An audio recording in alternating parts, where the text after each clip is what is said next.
Vihitastata Vikrama Shangadam Vanaha Sindho Nimataneyena Drita Prishte Mahacharaha Shri Shuka Uvacha Iti Tebi Itastata Vikrama Shangadam Vanaha Sindho Nirmataneyena Drita Prishte Mahacharaha. Merci beaucoup, merci. Shri Shuka Uvacha Iti Tebi Itastata Vikrama Shangadam Vanaha Sindho Nirmataneyena Drita Prishte Mahacharaha.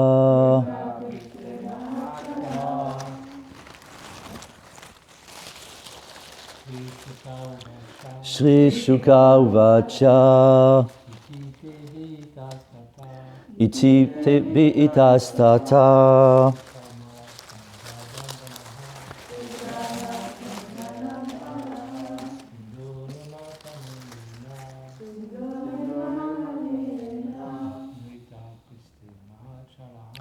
Drita Prishte Mahacharaha.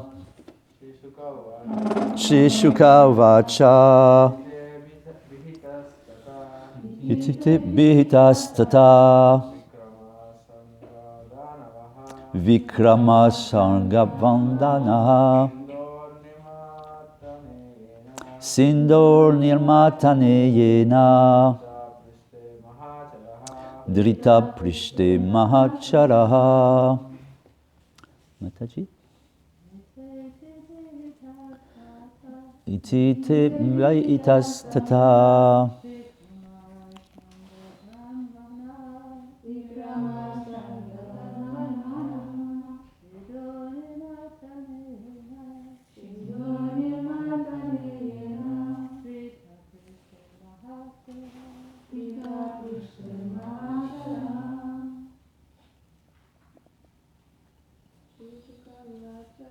Shuka Uvacha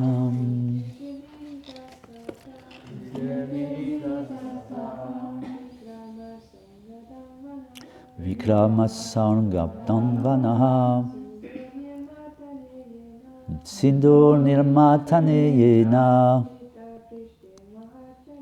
Drita Prishte Mahacharaha. Shri Shuka Uvacha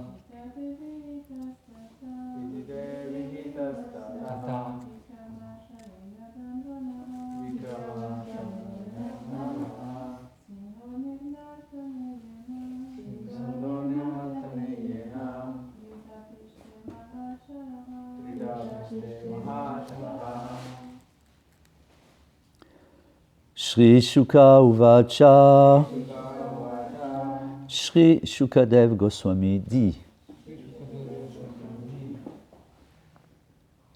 Iti ainsi Te à toi Abhita expliqua Tata mon cher roi Vikrama la prouesse Sarga Danvana de Dieu la personne suprême qui porte l'arc Sharanga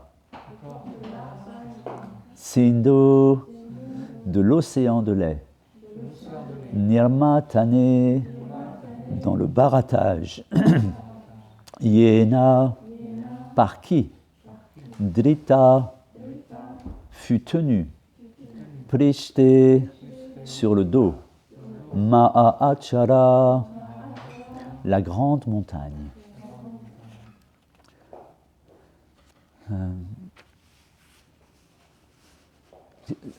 Anapurna Mataji, tu vas traduire? Traduction et traduction.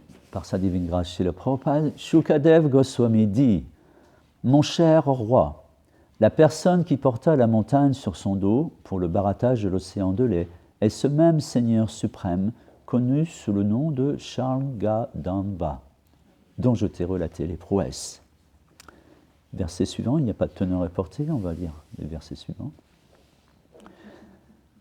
Etan mohu kirtayato nushrinvato narishyatijatu samudyamak vachit yad utamashloka guna nuvarnanam samasta samsara parishrapamam. Traduction. L'effort de celui qui constamment... Ça, c'est un bon verset. On est à la fin de chapitre. C'est la fin d'un chapitre. C'est les 2-3 derniers versets. Et donc, c'est toujours... je ne sais pas si vous vous souvenez, mais c'est souvent des moments qui sont bénis. En l'occurrence, là, par Shukadev Goswami.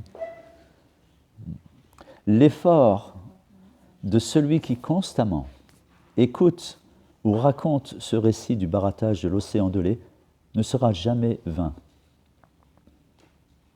En vérité, chanter les gloires de Dieu, la personne suprême, est le seul moyen d'anéantir toutes les souffrances dans le monde matériel. Il faut en parler au ministère de la Santé. Faut leur glisser un mot. On a le mantra pour vous. Il n'y a pas de teneur reportée, je continue donc. Asad avishayam angrin bhavagamyam prapanam amritam amaravaryam ashayat sindumatyam kapatayuvati vesho mahayam yasurarims tam aham apashritanam kamapuram natosmi. Traduction.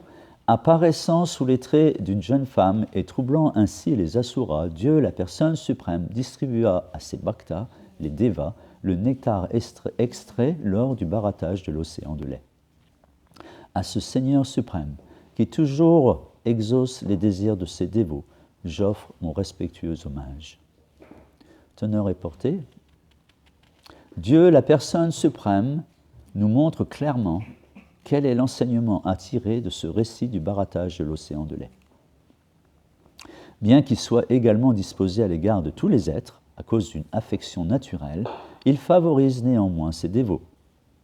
Le Seigneur dit dans la Bhagavad Gita au chapitre 9, verset 29, « Samoham sarvabhuteshu namedveshyo shtina priyaha ye bhajanti tumam bhaktya mayite teshuchapyaham » Traduction de ce verset, « Je n'envie, je ne favorise personne.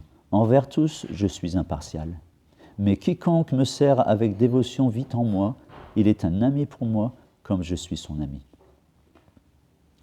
Cette partialité de Dieu, la personne suprême, est naturelle. Une personne s'occupe de son enfant non par partialité, mais du fait d'un sentiment d'amour réciproque. L'enfant dépend de l'affection de son père, et le père veille sur lui avec affection. De même, comme les bhaktas ne connaissent rien d'autre que les pieds pareils au lotus de Dieu, la personne suprême, le Seigneur est toujours disposé à les couvrir de sa protection et à exaucer leurs désirs. C'est ainsi qu'il déclare « Kunteya pratijanihi name bhakta pranashyati » « Ô fils de Kunti, tu peux le proclamer avec force, jamais mon dévot ne périra. » Ainsi s'achèvent les enseignements de Bhaktivedanta sur le 12e chapitre du 8e chant du Srimad Bhagavatam intitulé « L'avatar Mohini Murti séduit Shiva ».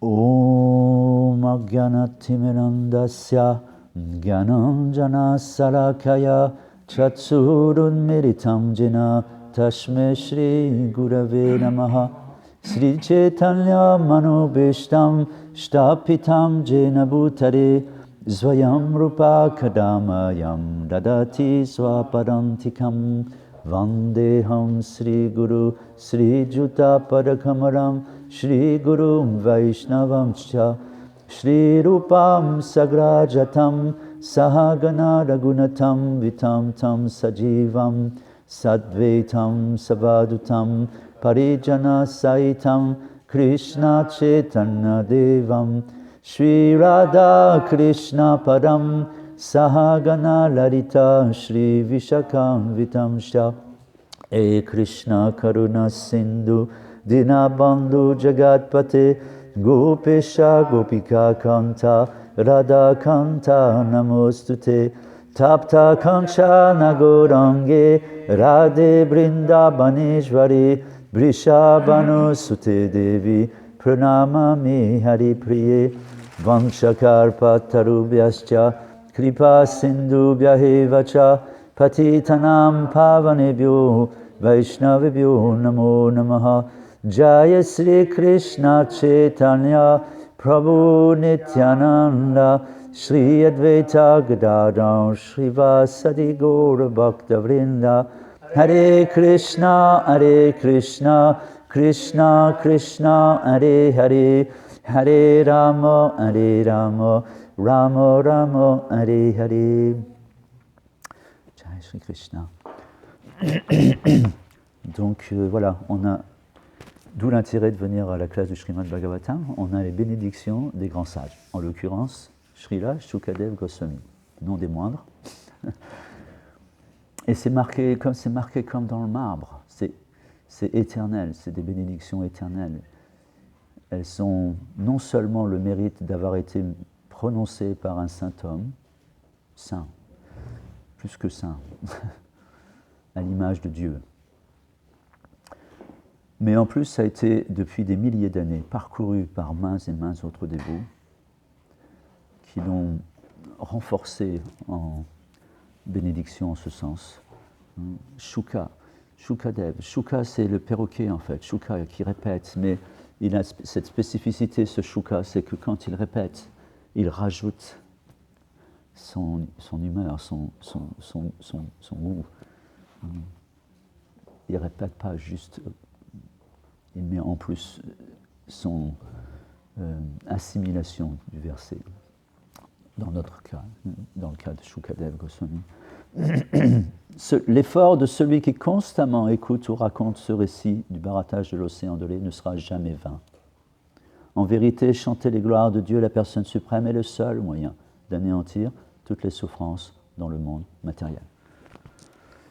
Ça, c'est un aspect de cette fin de chapitre, mais l'autre aspect aussi, c'est celui mis en exergue par Srila Prabhupada, c'est le fait que soutenu par ce verset de la Bhagavad Gita, Samoham Sarvabhuteshu.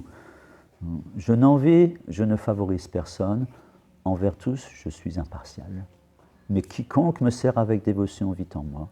Il est un ami pour moi comme je suis son ami. Voilà.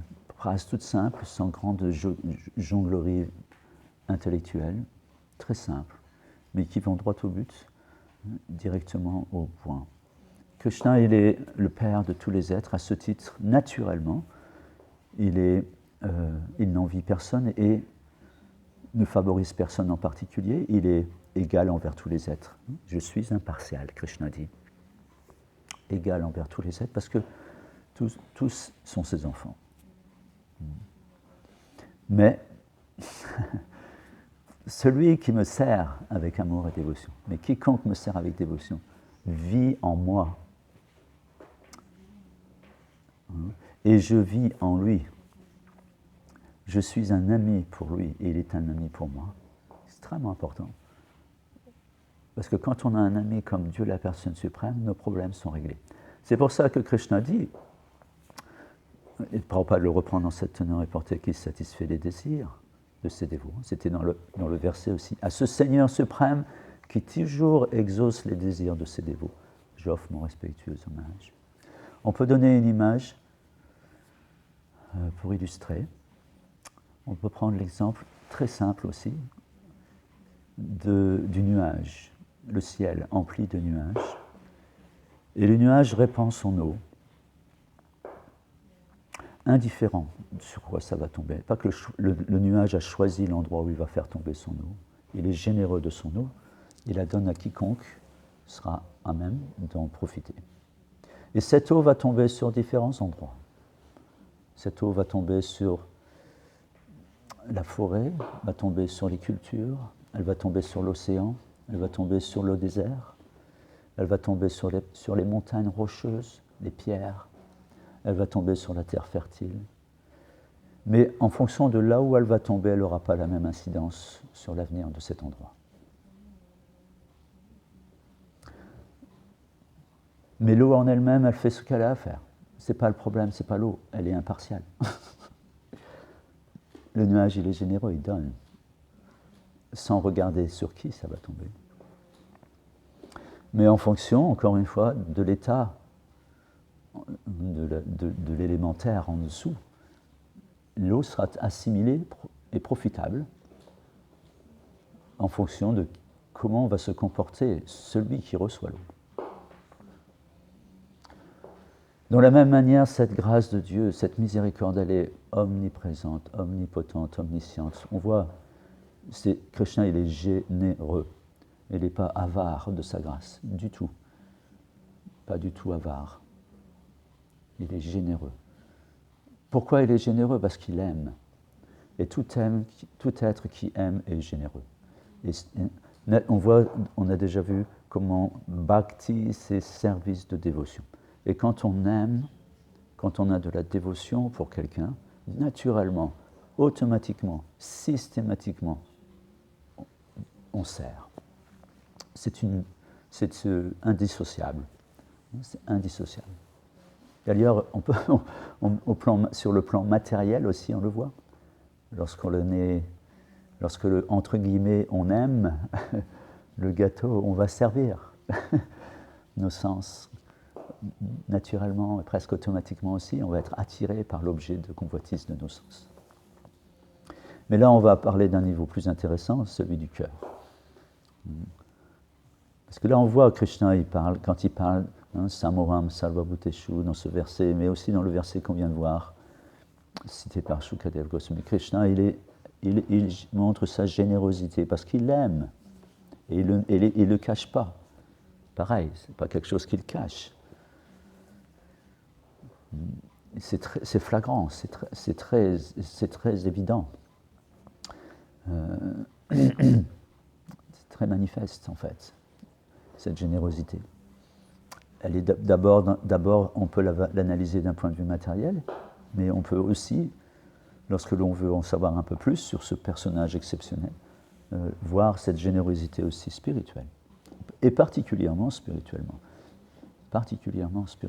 En fait, cette générosité, elle est toute spirituelle. C'est nous qui dissocions, dû à la dualité dans laquelle on est installé depuis des temps pratiquement immémoriaux. Installé dans cette dualité, on dissocie bien, mal. Mais Dieu, Krishna, la personne suprême, n'est jamais mal. Il fait toujours bien, parce qu'il fait par amour. Alors, par exemple, le père, parfois, il reprend le fils ou la fille, il reprend son enfant. Alors l'enfant, il pense, il n'est pas bien, il me fait mal. Mais le père ne fait pas mal, il fait bien. Parce qu'il fait ce qui est nécessaire, et il le fait par amour. Il le fait par amour, même s'il semble agacé parce que l'enfant insiste. Néanmoins, derrière, le fond est bon, le fond est l'amour. Parce qu'il veut que son enfant devienne mieux que lui, il veut qu'il soit parfait, qu'il ait un bon caractère et soit un exemple pour ses contemporains. Il veut que son fils devienne ou sa fille devienne parfaite, c'est-à-dire bon caractère. Et bon caractère, ça veut dire aussi avoir de l'empathie pour autrui. Empathie pour autrui, ça veut dire compassion, ça veut dire amour aussi. Donc le nuage déverse son eau, et cette eau, on peut comparer le nuage au Seigneur et l'eau à sa miséricorde, et cette miséricorde va tomber sur diverses surfaces. Ça va tomber sur la roche, et ce cœur qui est trop dur et trop fermé ne pourra pas beaucoup profiter de cette miséricorde. Mais si cette eau tombe sur une terre qui a été travaillée, un cœur qui a déjà été travaillé, qui est labouré et fertilisé, qui est prêt à recevoir la grâce, alors tout de suite, toute bonne augure va s'installer. Et les plantes avec des fleurs et des fruits vont pousser. Qu'est-ce qui travaille cette terre? Qu'est-ce qui travaille le cœur? Le pardon et la gratitude, entre autres. Entre autres. Mais ça, c'est deux éléments extrêmement importants. Le pardon laboure. Le pardon laboure. C'est pas facile de pardonner. Pas toujours. C'est toujours difficile. C'est toujours un effort. Le pardon laboure. Et la gratitude fertilise. Et lorsque tombe l'eau sur une terre bien fine et fertilisée, l'eau va pouvoir pénétrer chaque atome pratiquement de la terre et nourrir cette terre. Et ce fertilisant va pouvoir s'expandre et se développer. Cette gratitude. Et produire une végétation luxuriante et utile et bienveillante. Mais parfois l'eau tombe sur le sable. Le sable, qu'est-ce qui se passe? L'eau sur le sable, elle n'arrête pas, elle descend tout en bas.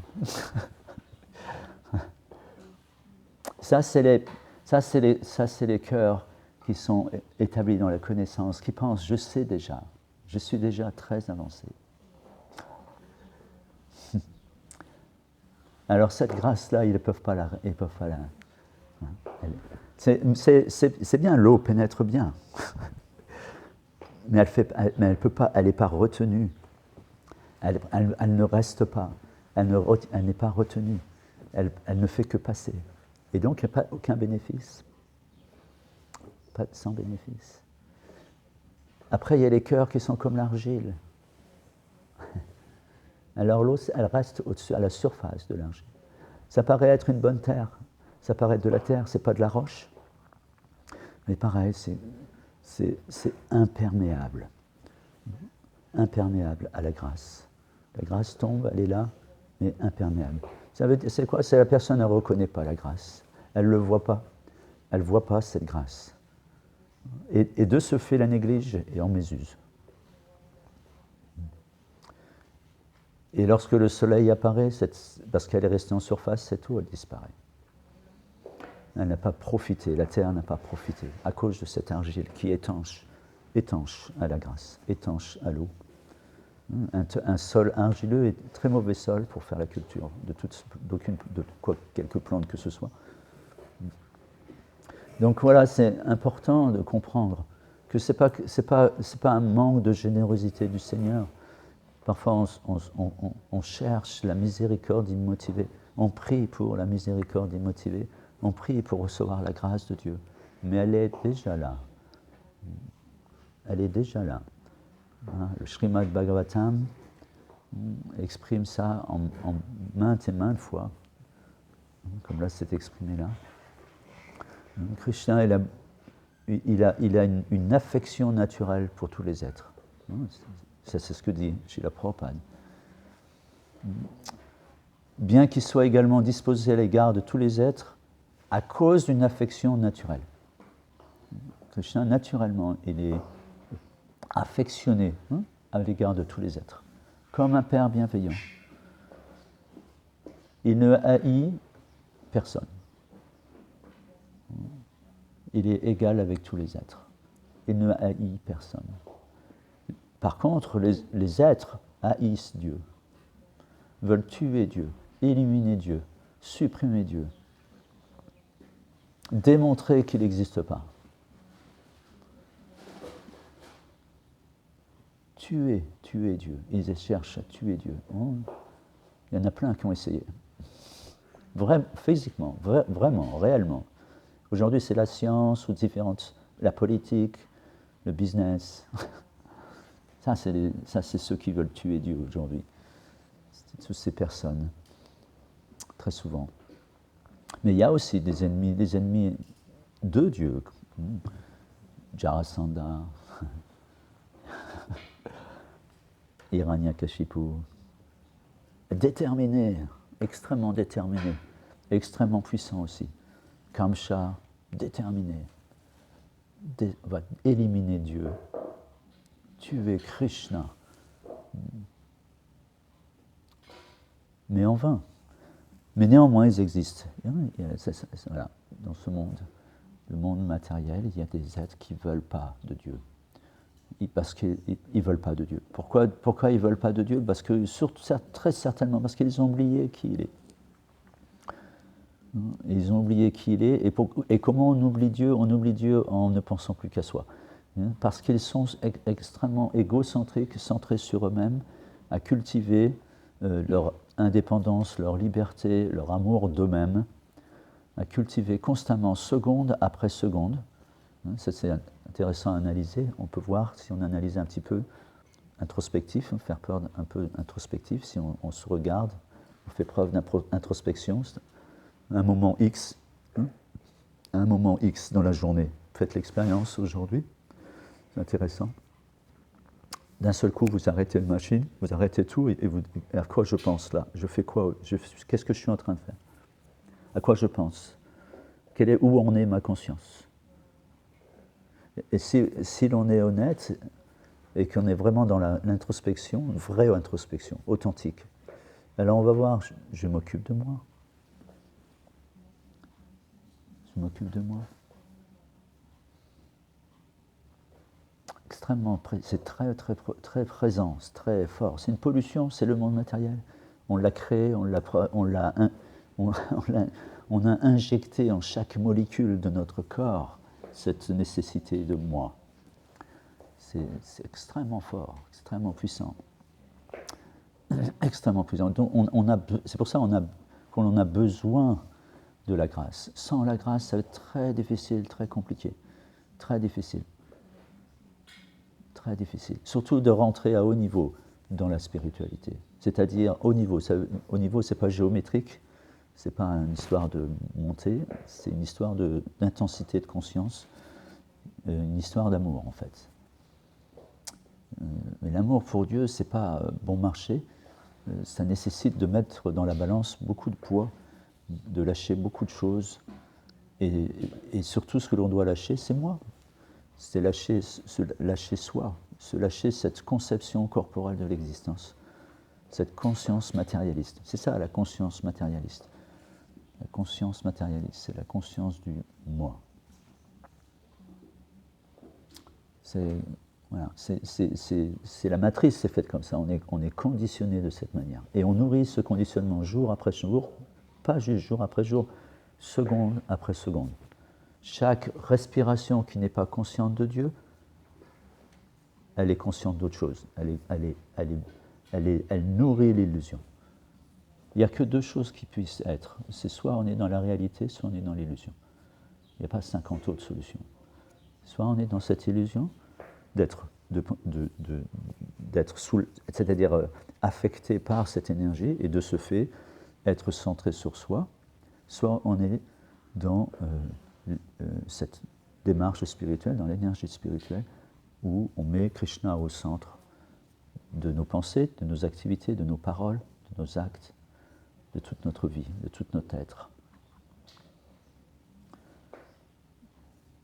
Et graduellement, par ce processus du service de dévotion, qui est artificiel au départ, on peut comprendre, c'est artificiel compte tenu de cette situation.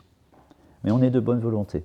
D'abord, ça commence par Tado Shraddha, commence par un petit peu de foi, parce qu'on voit un petit peu de lumière chez le voisin. C'est pour ça qu'on fait Harinam, Sankirtan, les livres, et on manifeste ce monde spirituel le plus qu'on peut, le plus que l'on peut, et le plus clair possible, par une conscience la plus claire possible. Et ça ouvre des fenêtres chez les gens. Les gens voient ça et ne manifestent pas forcément d'un grand enthousiasme dès le début, mais ils voient de la lumière là. Là, il y a de la lumière. Et ils voient que la lumière, parce que chez eux, c'est les ténèbres de l'ignorance. C'est ça l'ignorance. L'ignorance, c'est ça, c'est être dans les ténèbres. Être dans les ténèbres, c'est ne pas savoir. C'est ne pas savoir la vérité. Ce n'est pas une question de connaissance du monde. On peut avoir beaucoup de connaissances, connaître des dizaines de langues et être à même de pouvoir parler 24 heures sur 24 de sujets divers et variés du fond en fond dans tous les domaines. Ça, c'est pas la connaissance. Ça, c'est l'ignorance. C'est ça l'ignorance, c'est savoir. Ça paraît contradictoire, mais c'est pas contradictoire du tout. Parce que le vrai savoir, c'est ne plus être affecté par l'illusion. Le vrai savoir, c'est être conscient de Dieu. Ça, c'est être dans la connaissance. Ça, c'est Vigyan. Ça, c'est le Gyan, Vigyan. Le Vigyan, la connaissance réalisée. Être dans la conscience de Krishna. Comme un poisson est dans l'eau. Vous voyez le poisson qui nage dans l'eau? Il est dans l'eau. Et être dans la conscience de Krishna, c'est avoir la conscience dans l'eau qu'est la réalité, le monde spirituel. Ce n'est pas, encore une fois, pas une situation géographique, c'est une situation de conscience. On peut être dans le monde spirituel sur cette planète.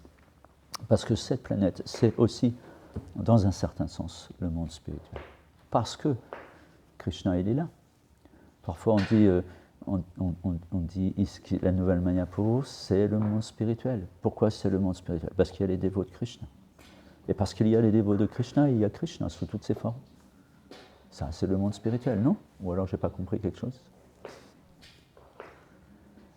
Mais parce que je suis encore dans le monde matériel, moi, c'est-à-dire dans le monde du moi, avec mes sens et mon mental et mon intelligence matérielle qui résonne à n'en plus finir, j'analyse constamment j'analyse. Et plus j'analyse, et plus le doute s'installe.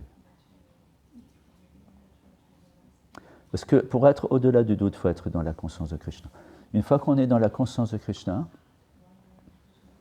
alors on n'a plus de doute, quel que soit ce qui se passe, quel que soit ce qui est dit, quel que soit ce que l'on entend, on voit avec nos yeux. Constamment, on n'est pas affecté par le doute. Celui qui sait matériellement, je précise, celui-là, il est plein de doutes. Et il va pouvoir toute sa vie jongler avec toutes ces données matérielles et jamais avoir une vérité absolue, jamais avoir un siddhanta qui établit la paix dans le cœur, jamais. Parce que la paix n'est pas de ce monde. Les gens cherchent la liberté et la paix et œuvrent en ce sens. Il n'y a jamais eu autant de guerres, particulièrement dans les familles, dans les cœurs de tous les êtres. C'est la querelle. C'est l'âge de querelle d'ailleurs, c'est l'âge d'hypocrisie et de querelle. Et c'est la querelle dans le cœur de tous les êtres, dans les familles, dans les communautés religieuses aussi d'ailleurs, quelle que soit leur tradition juive, chrétienne, musulmane, hindoue.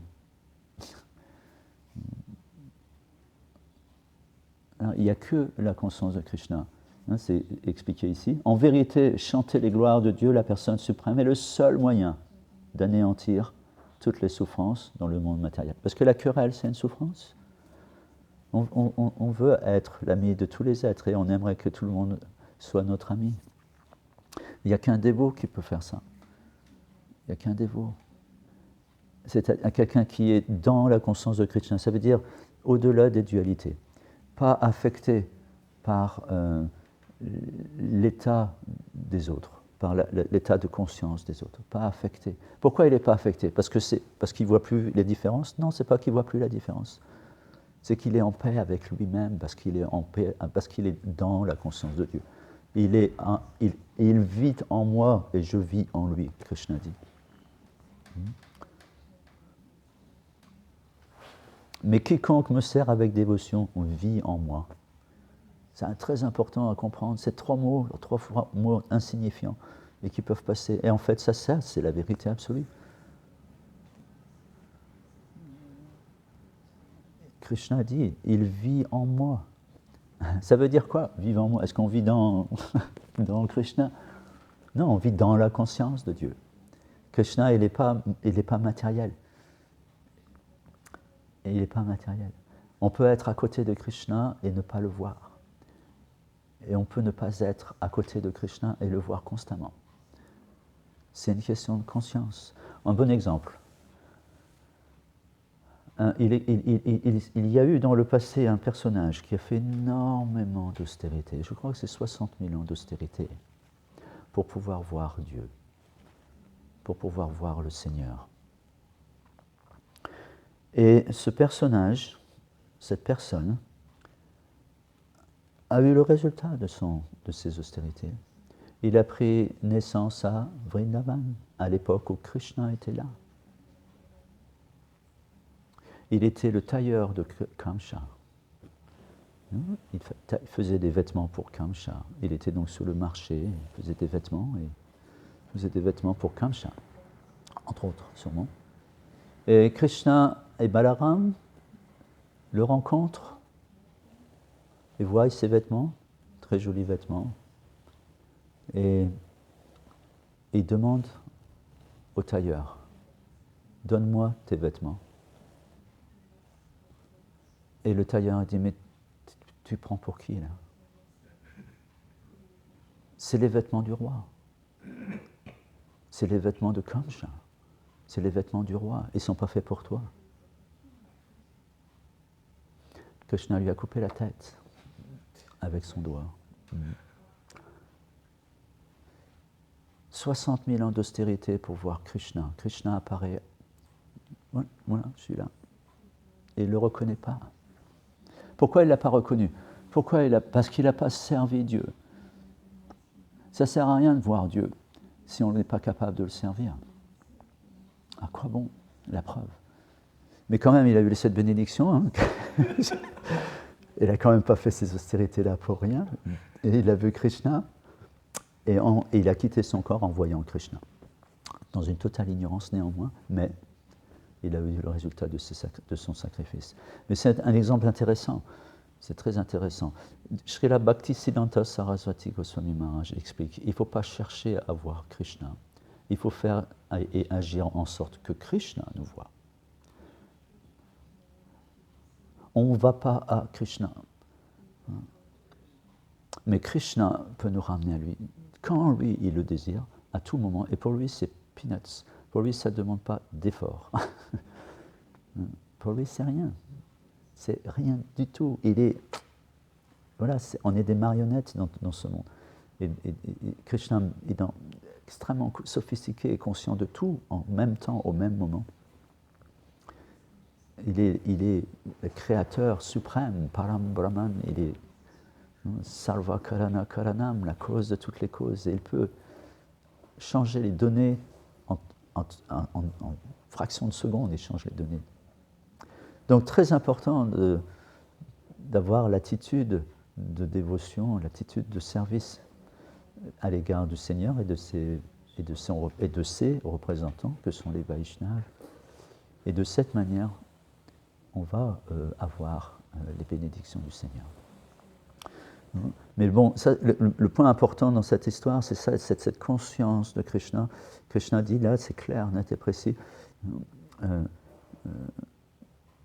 Voilà, ils vivent en moi. Les dévots qui me servent avec dévotion vivent en moi. Et je suis un ami pour eux. Parce qu'ils sont des amis pour moi. Voilà.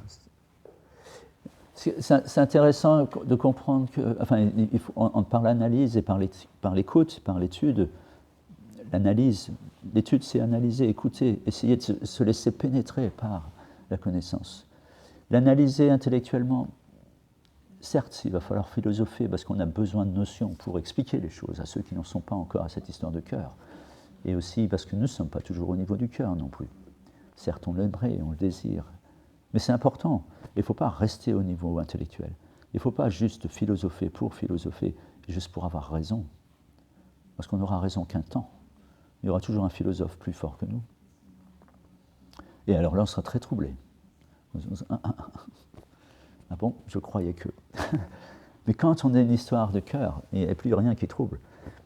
Et il y a plus, c'est établi et dans le cœur, et c'est une histoire qui est là et qui est nourrie en permanence par notre dévotion ou par notre conscience de Krishna. Que l'on, comme il dit Krishna, jamais jamais ils ne sont séparés de moi. Comment on n'est jamais séparé de Krishna? Parce en gardant le contact avec Krishna. En gardant le contact. Srila Prabhupada explique ça. Pourquoi vous chantez toujours, un journaliste demande, pourquoi vous chantez, vos disciples, vous chantez toujours Hare Krishna? Pourquoi vous chantez tout le temps? Prabhupada, tout simple, petit monsieur, tout simple, mais complètement dans la pure dévotion. Il est pour garder le contact. Pour garder le contact, tout simple. Restez en contact avec le feu. Restez en contact avec le suprême. On voit dans une grande peinture de Michel-Ange, dans la oui, c'est ça, au plafond, énorme peinture, où on voit Dieu avec une barbe blanche, avec son doigt, comme ça, et je ne sais plus qui est de l'autre côté, peut-être Adam, c'est ça, Adam, et les doigts ne se touchent pas. Alors, évidemment, c'est statique, mais on pense qu'ils vont finir par se toucher. Gardez le contact. Voilà. C'est une belle peinture en ce sens. Un dévot, il comprend les choses. Voilà. Adam, c'est moi, c'est nous, c'est les dévots. Et Krishna, la barbe blanche, c'est Krishna. Gardez le contact. Et ce contact dans cet âge, on le garde par le chant des saints noms. Seul moyen d'anéantir toutes les souffrances dans le monde matériel. Par le chant des saints noms qui, dans cet âge, est Krishna. Kali Kale Namarupe Krishna Avatar. Dans cet âge, Krishna apparaît sous ce nom. Nam Nama Kali Bauda Nidja Sarva Shaktis. Il a mis toutes ses puissances spirituelles. Alors évidemment, il y a différentes façons de maintenir le contact, mais enfin, il y a différentes façons d'essayer de le maintenir, mais il n'y a qu'une façon de l'établir vraiment. C'est vraiment quand on est sincère dans notre chant, dans la prière. Et il y a toute une classe qui pourrait faire, tout un événement qu'on devrait faire sur le bon comportement dans le chant des saints noms, la bonne attitude à avoir. On peut chanter des milliers de façons différentes, mais il n'y a pas des milliers de façons différentes de plaire à Dieu avec le chant des saints noms. Et il faut vraiment que ce soit une histoire de personne à personne. Et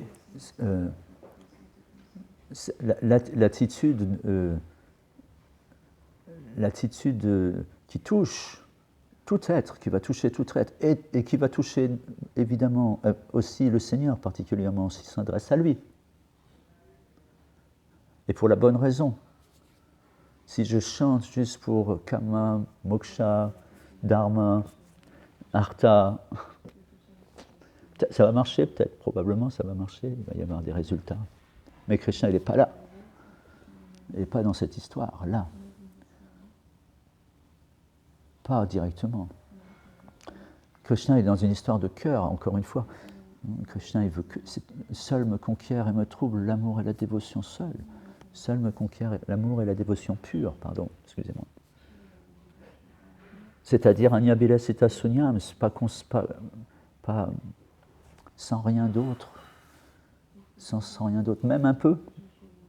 Et ça va vraiment alimenter vraiment le processus qui va graduellement nous amener à aller plus et plus et plus encore dans cette relation personnelle avec lui, qui est la seule voie de salut en fait, seule voie de salut, parce que tangible, concrète, tangible, concrète. Il va se passer des choses dans ce cas-là. Et si on est sincère, d'ailleurs, on sera protégé d'autres choses. C'est-à-dire que si on ne chante pas dans la bonne conscience, d'une façon appropriée, dans la bonne conscience, dans la bonne attitude de cœur, alors il ne se passera pas grand-chose. Et on va se lasser.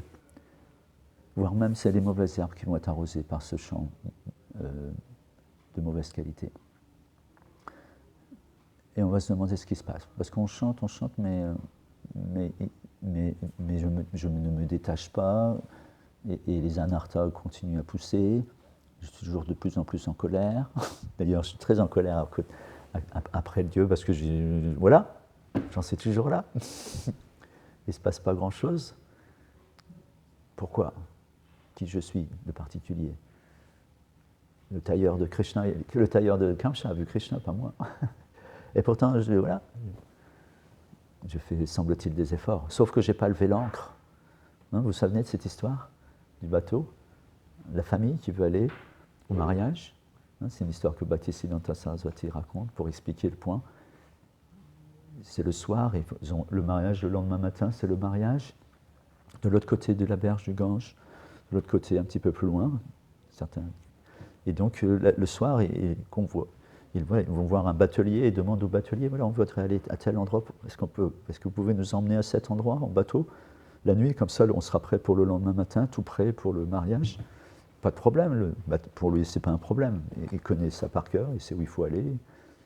Ok, allez-y, montez. Tout le monde s'installe, est très paisible et s'endort, voire parce qu'ils savent que ça y est, tout est bien, tout est réglé, tout est sous commande. Et puis voilà, le batelier il y va. Toute la nuit, dis donc.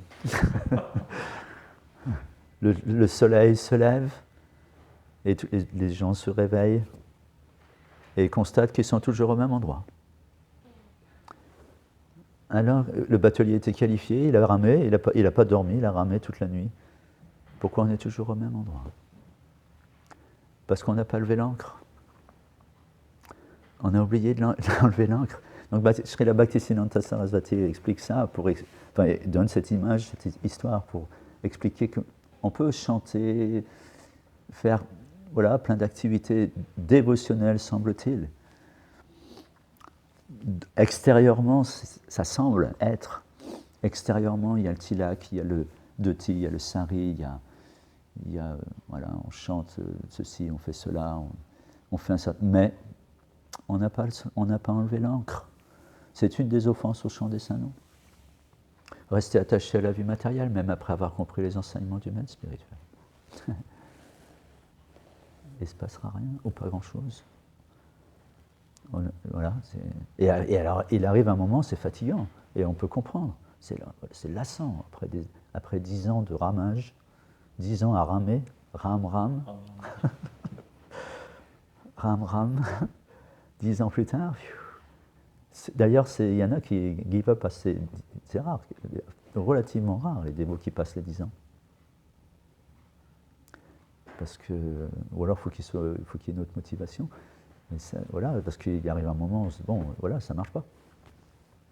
Ça ne marche tout simplement pas. Mais c'est pas que ça ne marche pas, il faut lever l'ancre. Il faut arrêter de ramer en étant sur le sable. Et oui, il faut avoir, ça demande peut-être un peu judicieux, d'être un peu de bon sens, un peu de bon sens. Voilà, c'est du bon sens. Être productif, être dans ce que l'on fait. Même si vaut mieux peu dans la conscience de Dieu que beaucoup dans la conscience du moi. Vaut mieux peu dans la conscience de Dieu. Parce que ça, c'est très profitable, très, très, très bénéfique. Parce qu'il va se passer quelque chose. On a affaire à une personne. N'oubliez jamais, il ne faut jamais oublier ça. On a affaire à une personne.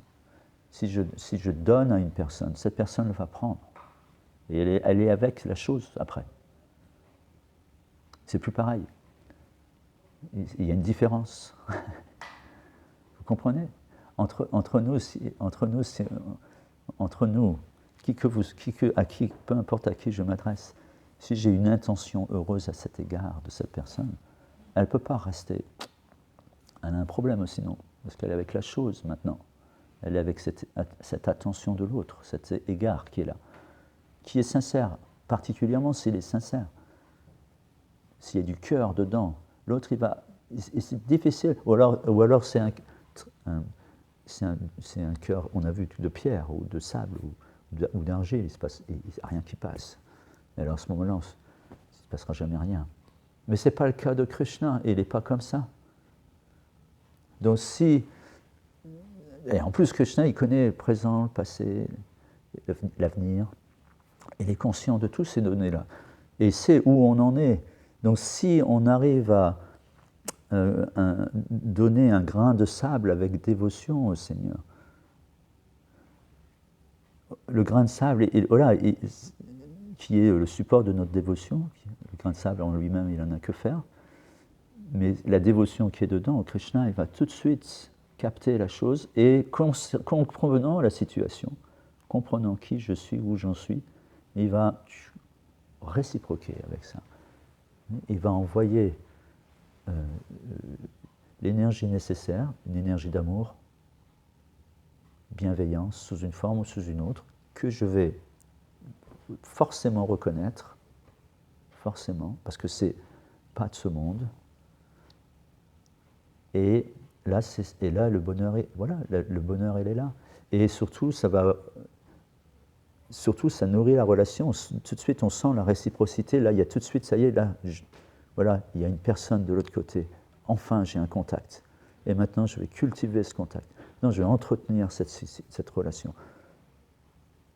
Mais dès que ça sombre dans l'oubli par lassitude ou par négligence, par tiédeur, parce que évidemment le temps fait son œuvre néanmoins, et si on n'est pas, si on laisse la mousse recouvrir cet événement, il va s'atténuer, les effets effervescents de cette expérience vont s'atténuer, voire on va en perdre presque la mémoire, peut-être pas la mémoire de l'événement, mais la mémoire de l'effet de l'événement. Et ce qui va rendre, enfin, notre vie spirituelle sera moins tonique, moins dynamique. Mais c'est vivant, la vie spirituelle, ça c'est la vie. Et c'est plein de rebondissements pour celui qui est dans cette attention à Dieu. Si dans le cœur ça se passe, ça se voit, c'est pas qu'il va, ça va pas se manifester par des choses du monde, parce que c'est pas du monde, c'est une histoire de cœur. Et dans le cœur, ça peut devenir, waouh, ça peut devenir très remué et remuant, très fort, voilà, très fort. Et ça, on a besoin de ça, on a besoin. Ok, on va s'arrêter là, 9h10. Est-ce que vous avez des questions ou des commentaires? Non, tout va bien. Super, merci beaucoup. Merci. Srila Prabhupada Ki Jai, Srimad Bhagavatam Ki Jai.